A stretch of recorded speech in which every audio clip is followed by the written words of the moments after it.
What's going on, guys? Welcome back to the Chasing Clarity Health and Fitness podcast. This is your host, Brandon DeCruz, and today is episode 101, where we're going to discuss the topic of the nutritional factors and dietary decisions driving you to overeat. And this is going to be part one in a series on how to reduce the chance or the likelihood of overeating. So, 2 episodes ago, in episode 99 of the show, I covered the topics of how to get back on track after slipping up on your nutrition.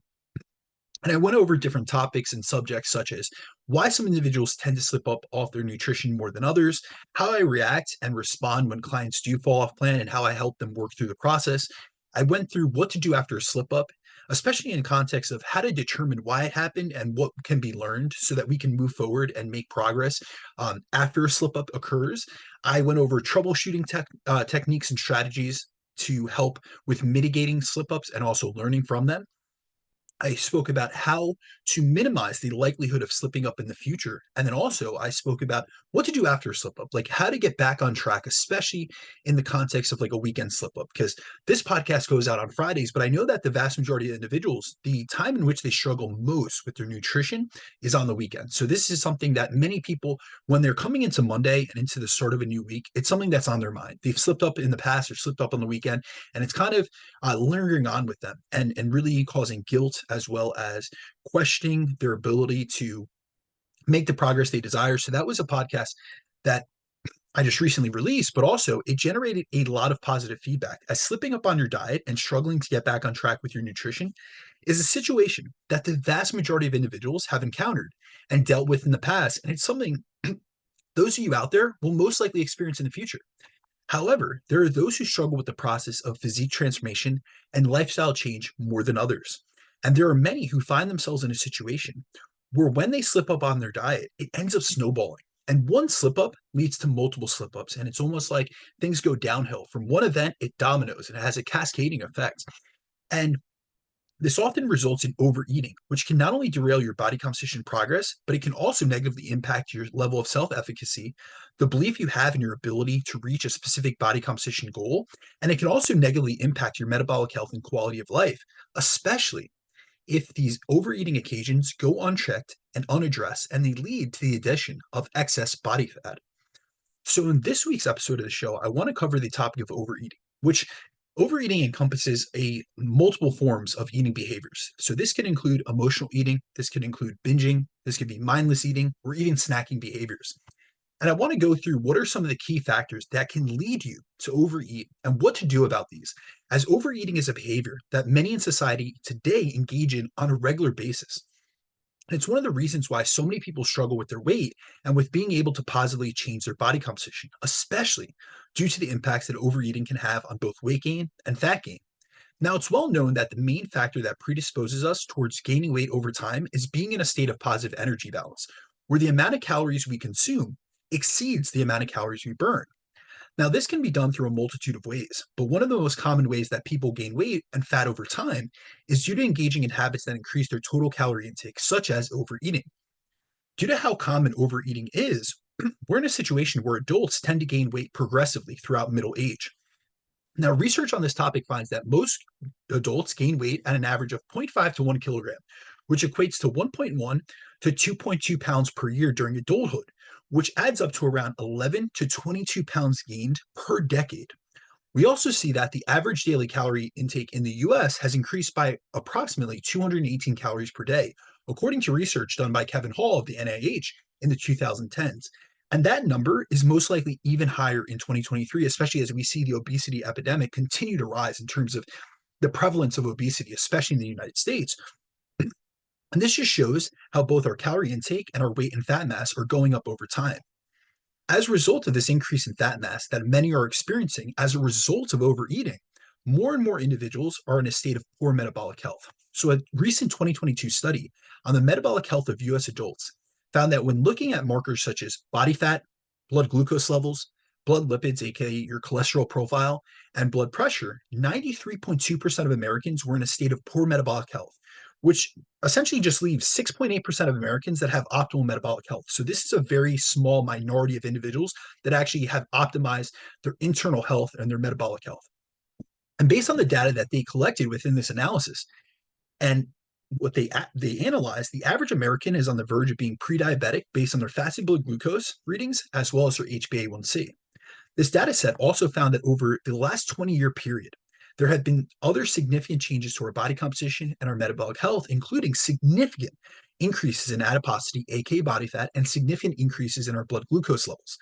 Now, this isn't to say that people aren't trying to lose fat and improve their body composition and health, as many do try to diet each and every year to lose weight. So, for example, a recent systematic review and meta-analysis found that between 42 to 61% of adults in general populations around the world report trying to lose weight each year. But we see that most people are generally good at losing some amount of weight, as when it comes down to it, around 6 out of 7 individuals that go on a diet will lose a significant amount of weight. However, what we tend to be terrible at is maintaining that weight loss. So, despite the fact that many will lose a significant amount of fat and weight, up to 95% of those individuals will regain what they lost after the diet has ended. So, when looking at all these factors, it's clear that engaging in overeating is a habit that is not only hindering the body composition progress many are working towards making, but in many instances, it's actually leading to regression as many are gaining body fat and body weight over time and frustrated about the fact that they're unable to achieve the physique they desire and maximize their potential in the process. So, before we get into the factors that can lead to overeating, I want to cover what overeating is and just how common it is. When most people think about the concept of overeating, they look at it as this like gluttonous behavior or gluttonous activity. And they often envision a situation where someone is just stuffing their face with food and indulging excessively.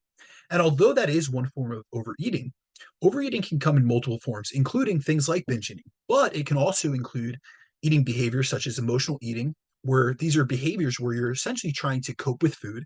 It can encompass stress eating, snacking, and mindless eating.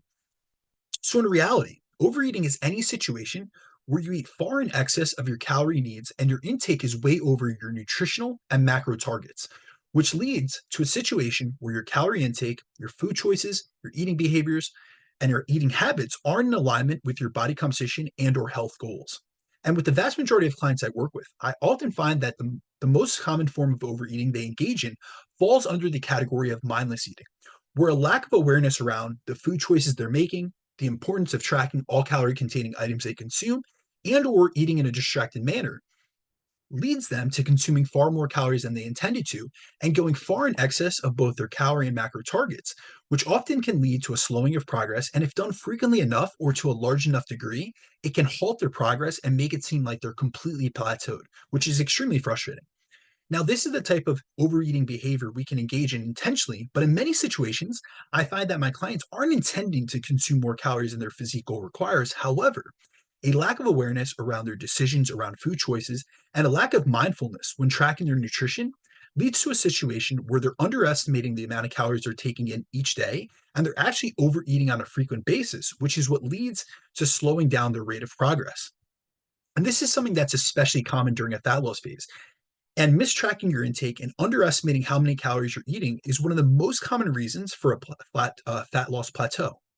Encountering a situation where an individual is unintentionally and unknowingly overeating and isn't making progress they desire is not only something I frequently encounter, but it's also something that's been heavily investigated in the scientific literature, which finds that one of the primary reasons people either struggle to lose weight in the first place or to actually keep that weight off that they do lose is due to incorrectly estimating their daily energy intake.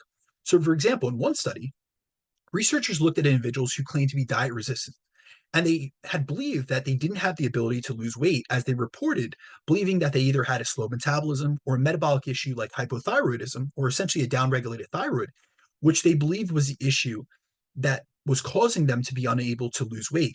So to test this, researchers took the group of individuals who claimed to be diet resistant and reported that they were eating a low amount of calories for a prolonged period of time, yet were still unable to lose weight. And they compared them against a control group who did not have a reported history of diet resistance or did not have any issues losing weight. And those in the diet resistant group all reported that they were eating less than 1,200 calories per day, yet were still unable to lose weight. So researchers decided to start the study off by measuring all aspects of both groups' total daily energy expenditure, including their metabolic rate and their thermic effect of feeding, to see if those who claim to be diet resistant did in fact have a lower than predicted metabolic rate or a suppressed total daily energy expenditure as compared to those in the control group who had no history of having issues losing weight. And when comparing the diet resistant group against the control group, they actually found that the diet resistance group's total daily energy expenditure was about 4% higher than those in the control group. So they were actually burning more calories per day than even those in the control group that didn't report having any metabolic issues or did not have any trouble losing weight previously.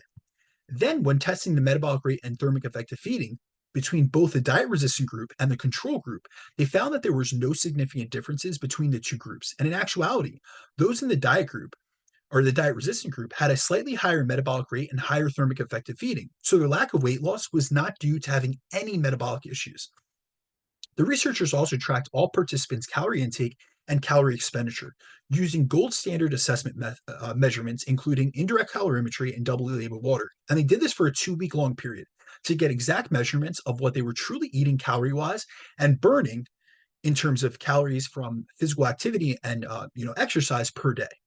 And when researchers compared these participants' actual daily calorie intakes compared to the less than 1,200 calorie intake they claimed to be eating daily, they found that those in the diet resistant group underestimated their calorie intake by an average of 47% per day, which meant that they were overeating by close to 1,100 calories per day, more than what they thought. So, although they thought they were eating a little over 1,000 calories per day, they were eating well over 2,000 calories per day. So, in reality, the reason these individuals weren't losing weight wasn't due to being diet resistant or wasn't due to having a metabolic issue like a slow metabolism or a thyroid disorder. It was that they were overeating calories in comparison to their calorie expenditure on a daily basis. And although they thought they were in a deficit and should be losing weight, they were eating far above the calorie intake that they would need to maintain to effectively lose body fat and lose body weight. The next topic I want to cover are the factors that increase our likelihood of overeating. There are a variety of factors that influence our calorie intake and the likelihood we overeat. And broadly speaking, we can separate these out into two different categories. So today we're going to cover the first category, which is the nutritional factors, which include our food selection and overall diet quality, the palatability of the foods we eat, and also the processing level of those foods, and whether or not we make up our foods of whole foods or processed foods. And then in a subsequent episode, so next week's episode, I'll go over more of the lifestyle factors, including how our environment and what we're exposed to influences our likelihood to overeat, our stress levels, our sleep quantity and quality, and various factors like that.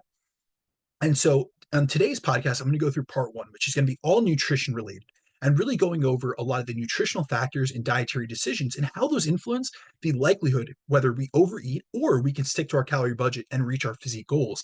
And this is very influential because a lot of times people aren't realizing how the decisions that they make on a daily basis are impacting their not only their satiety and their ability to manage calories within a meal, but also throughout the time course of a day and also how one day compounds on another. So we're going to go through all these factors and really get into the nuances from a nutritional perspective to be able to guide you guys in the right direction to reduce the likelihood of overeating and also make it so that you can be more successful with your ability to adhere and stick to your diet, which is ultimately what's going to underpin your ability to successfully transform and improve your body composition. First, let's cover how our food choice selection and overall diet quality impacts our eating behaviors, our total calorie intake, and likelihood to overeat. When it comes to managing our calorie intake, one of the most important aspects we need to focus on are the food choices we make and the types of food we comprise our diet of, as our food choices and the overall quality of our diet can make or break our ability to manage our hunger and appetite, which are important components that we need to manage in order to make our diet sustainable so that we can consistently nail our nutritional targets, stay on track, and reach our goals. The main mistake many make when constructing a diet is in the foods they select and make their diet up of, many of which aren't conducive to the goal of increasing satiety and actually managing hunger, which often lead these individuals to struggle with their hunger and to be more likely to veer off their diet and overconsume calories as a result. And if you look at the average person's diet, many of the choices they make in terms of their food choice selection come down to their taste preferences and convenience, which is why the vast majority of individuals include a ton of ultra processed and or hyperpalatable foods into their diet, as these are items that taste great and are convenient to not only buy, as they're literally stockpiled in every single grocery mart around the world, but they're also super convenient from an accessibility perspective in terms of they're super easy to eat. And the issue with how many approach food selection is they only think about the here and now. And this is something that most of us are guilty of, not only from a nutritional perspective, but almost in all aspects of our life. We value our present self more than our future selves. So often, what ends up happening is we make decisions based off what is convenient or what we want in the moment without considering how that decision will impact us in our future. And this is a concept referred to as delayed discounting, which means that we discount and or devalue things that are going to happen to us in the future relative to the things that are happening to us right now, such as discounting our need or the benefit or the importance of sticking to our calorie budget in order to reach our goal of losing fat in the future for the hunger that we're experiencing right now in the moment. And delay discounting is extremely applicable to how many go about their food choice and diet quality, as often many decide what they're going to eat in a meal based on what they desire in that moment, what's convenient for them to eat, and what their taste preferences are.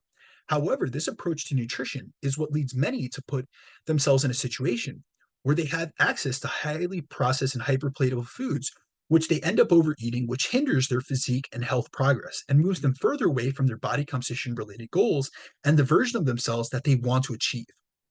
Now, when most people hear the term ultra processed foods, they automatically think of fast food and junk foods, which are, types of ultra processed foods. But there are many foods that fall under the classification of ultra processed foods that many fail to realize. So for many out there, they may not even realize just how many ultra processed foods that they're taking in on a frequent basis. And the primary method of recognizing if a food is ultra processed or not is to look at the label and scan over the list of ingredients it contains, which is something you guys can easily do when you're in the grocery store or when you're ordering groceries. Just look at the label. And so, ultra processed foods, from a technical perspective, are formulated from substances isolated from whole foods, where non culinary ingredients and additives are added to these whole foods. And these usually include combinations of salt, sugar or starch, oils and refined fats, and other food additives. And ultra processed foods generally contain five or more ingredients in their formulas and will have additives such as hydrogenated oil, modified starch, especially like modified cornstarch, artificial colors and flavors, and emulsifiers. And they generally have ingredients you can't pronounce and will have a long ingredient list on the label. Next, I want to cover why and how choosing processed foods increase our calorie intake and the likelihood that we engage in overeating and we overconsume calories. Now, there's a multitude of reasons as to why processed foods drive what's referred to as passive overconsumption, which is a process in which we consume more calories than we intended to due to the fact that these food choices and food sources are calorie dense, yet they're not satiating. So we end up eating more calories of these processed foods to try to get full than we would if we were eating whole food sources. If you think back to every time you found yourself overeating and slipping off your diet, many of you will realize that the vast majority of times that you've been in a situation where you've overconsumed calories, the food sources you've overconsumed haven't been whole, unrefined food sources like lean protein sources, fruits and vegetables. I can't say in the 11 years that I've been nutrition coaching, I've ever had a client that said, Coach, I slipped up and I overate chicken breasts, or, I overate, I had pounds and pounds of strawberries. Like, that's generally never the case. These overeating instances most often occur in a meal or eating occasion, which involve hyperpalatable processed foods, which are extremely tasty and hard to moderate your intake of.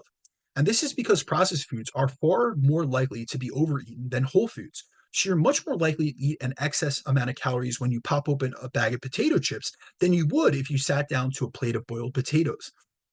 Now, there are many reasons as to why you're more likely to overeat when consuming and choosing processed foods as compared to when you sit down for a meal and you make your dietary decisions centering around whole food sources. So, first, processed foods provide less satiety per calorie as compared to whole food sources, yet they're much more calorie dense. So, for every gram or bite of processed food you eat, you're consuming far more calories than you would if you ate the same amount of food weight from whole food sources. Processed foods are also hyperpalatable, which make them more seductive and harder to moderate our consumption of due to the fact that they're highly rewarding and they cause a much larger spike in dopamine, which drives us to eat more of them, which is how processed foods dysregulate our ability to regulate our appetite and hunger and manage our calorie intake. Another massive component of why we tend to eat more calories when eating processed foods than whole foods is because processed foods have less of the food properties that cause us to get full and more of the food properties that cause us to overeat. So let me expand on that a little bit further. When we look at food, there are certain food properties that are most associated with feelings of satiety and managing hunger. And these are a high water content, and those foods that provide a lot of food volume, which helps to expand our stomach and initiate a satiety signal to be sent to the brain to terminate a meal. Another component or food property is a high protein or fiber content, both of which help to increase feelings of satiety. And also, when we look at the calorie density, foods that are highly satiating have a low calorie density, meaning they contain less calories per gram or per bite of food eaten. So we can essentially consume more total food for less total calories.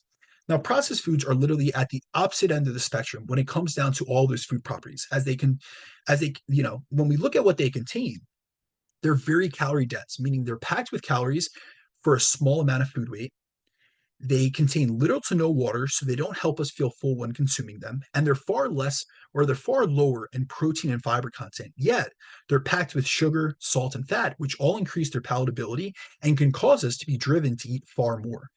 And this is why, if you compare two food sources with the same origin or the same food base, and you take a whole food version of them and compare them against a processed food version of them, you'll realize that in almost every single instance, the processed food version is far less satiating and more likely for you to overeat. So, easy ways to think about this would be to think about some of these comparisons in your mind. So, let's take the same base food. So, we're going to look at a potato and let's compare how much you would eat in French fries, which are fried with oil and, hyperpalatable, super delicious, versus a baked plain potato. Another example would be looking at fried chicken tenders or chicken wings or any deviation of chicken nuggets, any of those things, versus a grilled chicken breast. And another example would be a fast food cheeseburger versus a sirloin steak. In every instance, the processed food version of these foods are far less satiating and more likely to be overeaten, as most of us wouldn't go for seconds on a baked potato, a chicken breast, or steak, but many will eat an entire plate of French fries or chicken tenders or multiple cheeseburgers at a fast food joint. Processed foods are also softer and easier to eat, which causes us to consume more calories, many more calories per minute. An eating rate in and of itself is something which research has shown can impact our total calorie intake, as it's not like we just get full just from hitting a specific calorie target, which is really important to realize. Your body and your brain is not receiving or not quick enough to receive the information of how many calories you're eating in the exact moment. Satiety within a meal is something that takes time for our brain to register. So if we're eating more calories per minute with one food compared to another food, we're going to end up consuming more calories within that meal than we would if we ate a whole food source, which would require us to eat slower and chew more thoroughly. And this is something that's been tested out in the research. So, for example, some studies show that a 20% change in eating rate or the speed of eating in a meal can increase our calorie intake anywhere between 10 to 15%, which is something that can easily be done when consuming processed foods. So overall, when we compare a meal made up of processed foods versus whole foods, we're more likely to overconsume calories and eat more of the meal containing processed foods. Due to the fact that processed foods have a higher energy density, meaning more calories per gram, they provide greater food reward, which drives us to engage in that process of passive overconsumption. They have a lower protein content, so they're less satiating. They generally feature a combination of high fat, starch, and or sugar and salts, which increase the palatability of these foods. They have a lower fiber content, which causes processed foods to have a lower thermic effect of feeding, less satiety, and they also have a higher metabolizable energy content or calorie content, meaning we absorb more calories from low fiber foods than we do in comparison to high fiber foods. And they're easier to consume and eat a large quantity of, which results in less chewing and less overall satiety. So if you're someone who finds themselves, and you find yourself struggling to manage your appetite and having difficulty sticking to a diet and to the calorie budget target required to reach your body composition goals, I highly encourage you to look into the food sources you're consuming on a daily basis and to shift your food choices to being predominantly made up of high quality, nutrient dense whole food sources such as lean proteins, vegetables, fruits, whole grains and root tubers like potatoes, carrots, things of that sort, so that you feel more satiated per meal and you're better able to suppress your hunger and consistently hit your calorie targets. The next topic I want to cover is how food palatability, or how pleasurable your foods are, impacts your eating behaviors and your drive to eat. Now, when most people think about losing or gaining fat, they think about it, and this is something I have often conversations about, but they're literally just looking at it as a math equation. So it's purely physiological perspective, and they're just considering calories in and calories out. And that is the physiology of fat loss. And although this is the key fundamental principle that governs weight change, I also believe it's important to consider some of these psychological aspects of dieting and eating and what affects the amount of food we consume and how that impacts whether we're able to lose fat and get the body composition results we want. And so, one of the biggest factors that impacts how many calories we eat and and our drive to eat, as well as how we respond to foods from a psychological perspective, and ultimately downstream, whether we're able to lose fat or not, is the palatability of the foods we consume. Now, palatability simply refers to the tastiness and the hedonic reward or the pleasure response that we get from the foods we ingest. And the level of palatability of the foods we eat has a massive impact on the total amount of calories we eat, how satiated we feel, or how little satiety we get from these meals, and the pleasure response that we get from ingesting certain foods. When you consume hyperpalatable foods, which are tasty and often seem irresistible, they increase the drive to eat more of these foods, which makes controlling your appetite, managing your cravings, and sticking to a diet extremely difficult and much more difficult than it would be if you selected less palatable foods. And up until the last few years, we actually didn't have a scientific definition for palatable foods, despite how prevalent they are in today's food environment and how readily accessible they are to each and every one of us. So for decades, we've known some of the effects of these foods, in terms of what do hyperpalatable foods cause us to engage in. We know that they're involved in hedonic eating behaviors, so driving for a pleasure or eating for a pleasure response. They cause a pleasure response, which drives both our liking and wanting of these foods in the future. And they drive passive overconsumption, which is the process of eating far in excess of what we intended to. And if you really think about it, we've all been there. We say that we're going to try one cookie in a platter, and we end up eating the entire thing. So in 2019, scientists within the fields of psychological research as well as food science looked into creating a working definition and criteria for objectively identifying hyperpalatable foods. And what they came up with, based on the scientific literature and their analyses of everything going on within the food environment, is that hyperpalatable foods are a combination of palatability inducing nutrients that provide us with a high rewarding eating experience that often leads to a greater calorie intake within a meal or eating occasion. And these foods also have a reinforcing value where they increase our wanting for that food and desire and drive to overconsume it. So researchers have also used the USDA's Food and Nutrient Database for dietary studies, which represents the US food supply. And they found that 62% of the foods available in the US food supply today are considered hyperpalatable. So they're extremely prevalent and abundant in our modern food environment, and they make up a considerable percentage of the average person's diet. Now, there are a few common characteristics of hyperpalatable foods that result in why we tend to overeat them. First, they're high in energy or calorie density, meaning they have a lot of calories per gram and provide little food volume and fullness despite being packed with calories. So we end up having to consume more in terms of weight of these foods to receive a fullness or a satiety response. And so with in the response of or as a result of having to consume more food weight, we consume more calories because it's more calories per gram. They're usually highly processed, and they're often highly refined food sources that leverage advances in modern food science to increase our intake and consumption of these foods. And due to these characteristics, hyperpalatable foods are the category of foods that many struggle the most with moderating their consumption of, and why many tend to overeat calories when including these types of foods into their diet. And this is one of the main reasons I'm always driving home the importance of food quality and food selection, especially when the goal is fat loss. As you can have the right calorie and macro targets to effectively drop body fat, but if you're comprising your diet full of processed foods and hyperpalatable foods, which result in you experiencing excess levels of hunger and a higher likelihood of overconsuming calories, it'll lead to a situation where you end up eating back and erasing your calorie deficit and slow down or even stall your fat loss progress. And the overconsumption of calories, especially in the form of hyperpalatable processed foods, is one of the number one reasons so many people are at a higher body fat percentage than they desire, and that is healthy for them. And also why so many people struggle to lose fat, and especially with keeping it off. And the issue is in today's modern food environment, we have unlimited access to cheap, refined, and highly processed hyperpalatable food sources, which increase our drive to eat these items and overconsume calories, thus resulting in body fat gain and decrements and negative impacts upon our metabolic health. And I often consult with new clients who come to me and say that they don't know why they can't control themselves when they eat certain foods or when they're around certain foods or when they're exposed to certain foods. And 9 out of 10 times, the foods that they end up reporting that they have the most trouble controlling and limiting their intake of happen to be hyperpalatable foods. And the reason why so many of us struggle with moderating our intake of hyperpalatable foods is due to the impacts they have on our food reward centers. The hyperpalatable foods we're exposed to now cause such a heightened dopamine response that they reinforce overeating behaviors and drive overconsumption of these stimulating foods. And so Research finds that hyperpalatable foods, particularly those rich in added fat and sugar, are potent rewards that promote overeating even in the absence of a need for energy or need for calories or in the absence of true physiological hunger. And consuming these foods have been shown to trigger learned associations between the stimulus, aka the tasty food you eat, and the reward, aka the dopamine response we receive when eating these foods.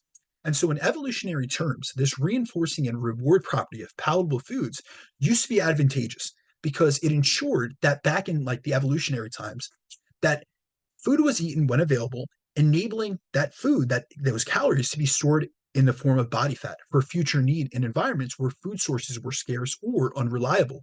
However, in today's modern society, where food is widely available, this adaptation has become a liability, especially when it comes to those of us who have body composition and health goals. So when it comes to the palatability of the food sources you make your diet up of, the tastier a food is, the more of it you'll eat at a meal, and the more likely you'll be to have a higher drive, craving, and desire to consume more of these food sources later, which can quickly become a slippery slope as it can cause many individuals to overconsume calories to an excessive degree, which is what we're going to cover next. So next I want to cover the significant impact eating processed foods has on your likelihood to overeat and gain body fat, and go over some of the best research we have on this topic, as this can have a massive impact on your ability to control your calorie intake and improve your body composition. So over the last few decades, we've seen an association between the increased consumption of ultra-processed and hyperpalatable foods and rates of weight gain and the prevalence of individuals developing either overweight and or obesity. Now, when we look at the evidence that examines the relationship between ultra processed foods and hyperpalatable foods and calorie intake, it's clear that including these foods in our diet significantly drives up our calorie intake on a consistent basis. And that's why studies where they've exposed participants to diets consisting of ultra processed and or palatable foods result in significant fat gain even when these studies are only done over a short period of time. So first, I'm going to cover a study by Dr. Kevin Hall of the National Institute of Health, which looked at the effect of diet quality and on body composition and body fat outcomes. And this study was designed to tease out these specific effects that different levels of food processing and food quality would have on an individual's body composition, their body fat levels, their calorie intake, and their satiety levels.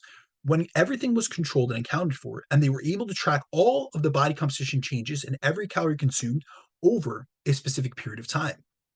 In order to test and study this, they took weight stable men and women and had them live in a metabolic ward lab for 4 weeks where all of their meals were provided to them and every single calorie and macro they ate was monitored and tracked by the researchers. They also monitored their body weight, their body fat levels, which was done through DEXA, their appetite levels, and their subjective scores on the palatability of the different diets. And this study used what's referred to as a crossover design, which essentially means that each participant went on both diets. So what they did was they split people into two groups, where one group consumed a processed food diet and the other group consumed a whole foods diet for 2 weeks. And then what they would do is they would switch them to the opposite diet. So each participant within the study went on each diet for a period of 2 weeks. During each diet condition, they were told to eat to satiety or to fullness. So that was the only direction. They weren't forced to eat.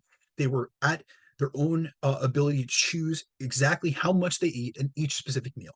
Now, what's interesting about this study is that they matched the calorie, the protein, the fat, carb, fiber, sugar, and sodium content, and the palatability levels of both diets. So the only difference was one diet was made up predominantly of highly processed foods, whereas the other diet was made up mostly of unprocessed food sources. They tightly controlled all aspects of the diet that were given in each condition because they wanted to isolate the potential differences in diets down to just the level of food processing that these foods had undergone, rather than just comparing 2 weeks of eating a junk food diet versus 2 weeks of eating a whole foods diet. The results found that when participants were on the processed diet condition, they eat an average of over 500 calories more per day each and every single day of the study, compared to when those same individuals were in the unprocessed diet, and this additional when they looked at it from an analysis perspective, this additional intake came just from additional carbs and fats. So when they were on the unprocessed diet, or when they were on the processed diet, they ate 500 calories more per day, or actually more than 500 calories more per day, just of carbs and fats. As a result of this increase in calories that they consumed during the processed food condition, these participants gained a significant amount of body fat and body weight, gaining over 2 pounds during the 2 weeks they were on the unprocessed diet. However, When they went onto the opposite diet, so when they were on the whole foods diet condition, they lost around 2 pounds as well, despite the fact that in both conditions they ate to fullness. So on the processed foods diet, they had to consume 500 plus calories more per day to feel full, and they gained fat as a result. Yet, when they ate mostly whole foods, they were able to get just as full and satiated, but they were eating more than 500 calories less per day, and they unintentionally lost weight in the process. Now, the interesting aspect of this study is that they matched all aspects of both diets, and participants rated both diets the same in terms of palatability and taste. And even despite this, these participants ate more than 500 calories more per day. So imagine if they hadn't matched all aspects of the diet, because think about it in the real world. When one of us selects more processed foods, these foods are much more hyperpalatable, which is known to drive up calorie intake and cause passive overeating. They have less protein and less fiber content, which makes them less satiating.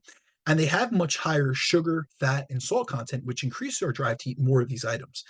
So, unlike in this metabolic ward study, where they had a metabolic kitchen, which allowed them to design and tightly control all aspects of the diets and equate the macros and the food properties between both the processed and the unprocessed diets, when one of us eats processed foods, we don't have the benefit of having them be made in the lab to be similar in terms of their macro composition and their palatability as as whole foods are. So we're much more likely to eat way more than 500 calories more per day just to feel satiated and feel full in comparison to the design of the study, which even so, it shows you the significant impact that processing or processed foods can have on our ad libitum food intake. So essentially, the amount of food that we need to eat to feel full.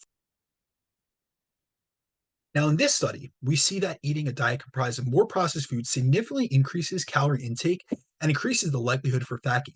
And this was seen when palatability and taste were matched between dietary conditions. However, eating hyperpalatable foods has been shown to have an even greater influence on our calorie intake and our likelihood of fat gain than even just processed foods alone. Because keep in mind that in the Kevin Hall study, they equated palatability. So that was not an independent variable driving this increased energy intake. Now, we have research dating back to the 90s that finds that the amount of hyperpalatable foods we expose ourselves to, we keep in our food environment, and we have access to can drastically influence our drive to overeat and consume way more calories, which leads to fat gain. So, for example, in a study by Ravison and colleagues, they had healthy men come into a lab and stay there for a week to conduct a metabolic ward study. And the purpose of this study was to measure the participants' calorie intake and eating behaviors over the course of a week when exposed to a larger variety of food. And we actually know independently that increases in food variety. So the more variety you have within your diet, the more likely you are to consume more calories. So this was kind of, their thought process when approaching this. And so throughout the week that these participants stayed in the lab, they had access to a large variety of foods, including entrees and meals, prepackaged snacks, soft drinks, and the underlying component of this was that many of these items were processed or they were palatable food items, essentially. So they were tasty. And throughout the course of the study, they tracked every single calorie each man ate by using a machine that logged every item each participant ordered and how much of it they finished. So they could account for each participant's calorie intake and exactly how much it changed over their maintenance calorie intake, which they had analyzed beforehand. What's interesting about this study is that it was not a diet intervention study, nor was it an overfeeding study. So subjects were able to self-select their food choices and how much or how little they ate each and every day. And all they were done or all they were instructed to do was to eat to fullness. So eat until the point at which you're full and then stop after. Now, by the end of the 1 week study, researchers found that subjects ate an average of 173% over their maintenance calorie needs and ended up gaining an average of over 5 pounds just within a week. Now, this research group also replicated this study in a group of women and found very similar results in terms of these women eating a significant amount of calories over their maintenance calorie intake and gaining body fat quickly in the process. And this massive increase in calories and weight gain experienced by both the men and women in these trials is due to the fact that highly palatable food sources are more rewarding and drive consumption, and they're also more calorie dense and less satiating. So the more palatable a food is, the less full we get from it. So we'll need to eat more to get satiated from it, which is why we tend to overeat when we select foods that are either highly palatable or they're highly processed. Now, the last topic I want to cover today is how making poor choices in your food selection can increase the likelihood of you overeating and blowing your calorie budget during a fat loss phase.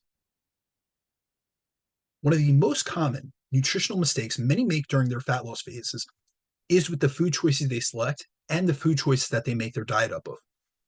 And oftentimes, many individuals will start a dieting phase and will keep a lot of the same foods that they've been eating previously within their diet. So a lot of times they're keeping a lot of the tasty, hyperpalatable foods they enjoy in their diet.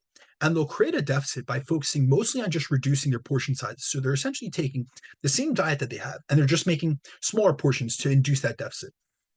And although this is an approach that can create a deficit, the fact that these foods aren't satiating and actually stimulate appetite lead many to feeling excessive hunger and not being able to consistently maintain a calorie deficit, which causes them to see a slowing of progress. They also see stalls, and a lot of times they encounter fat loss plateaus as a result of being unable to maintain the deficit they created. So they're lacking consistency and adherence to the diet as a result of the increase in hunger and appetite that they're experiencing. And the issue with this approach is that the longer we diet and the leaner we get, the more metabolic adaptations we face. So our energy expenditure and our NEAT levels significantly decrease, which will significantly reduce the amount of calories we can eat and lose fat on, because essentially your maintenance calories are lowering. We see that our leptin levels go down, which lower our satiety levels and the fullness we feel from our regular meals. And the hunger hormones like ghrelin go up, which make us experience more hunger. Now, all of these adaptations make fat loss more difficult because now you're burning less calories per day, which can eat away at the deficit you initially created, which is further compounded by the fact that you're now also hungrier. So if you're trying to fit in fun foods and just cutting the portion size of them down, the amount of food volume you're taking in per meal continues to go down just to maintain a calorie deficit. But at the same time, your hunger is also steadily increasing, not only due to the fact that you're losing body fat and lowering leptin levels, but also the fact that the food sources that you're making your diet up of are not satiating. And now, due to the fact that you haven't prioritized high satiety, low calorie density foods, which provide a lot of bang for your buck in terms of the food volume and satiety you can get from them, you now experience even greater hunger levels, less fullness, and you're more likely to fall off your diet. And seeing as hunger is one of the main reasons as to why many people struggle with dieting, and why many dieters either don't lose the fat they desire or they can't maintain a leaner physique after the diet is done if you're not dialing in the food quality aspect of your diet and choosing foods that are more conducive for your goals. You're actually doing yourself a disservice, as you're making a process that's already challenging even more brutal and less favorable and less likely to be successful by not being intentional and selective about the food choices you make.